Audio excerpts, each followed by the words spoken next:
डुंगुरीपाली block रे जगन्नाथ मंदिर प्रतिष्ठा उत्सव अनुष्ठित हो जाइछि।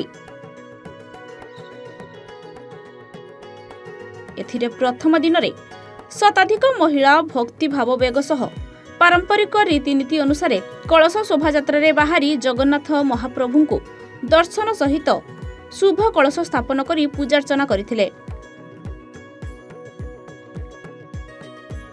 उक्त कार्यक्रम 3 दिन धरी अनुष्ठित हेबाकु थिबा बेले आज प्रथम दिन रे 16 प्रहरी नाम संकीर्तनर शुभारंभ सहित पारायण कार्यक्रम लोकंक मन को छुई पारिछि।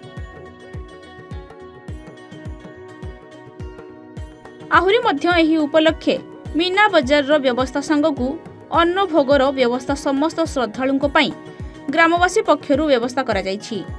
एणु दूर दूरांतररु श्रद्धालुंक भीड़ base देखिबाकु मिलिछि।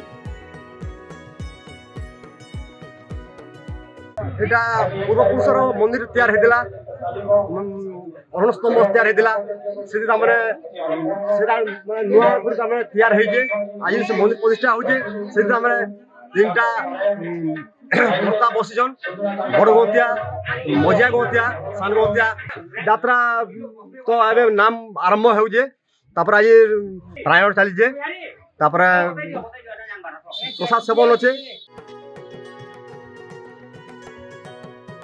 डुंगुरीपाली Umakant बाघंक report A1 Odisha.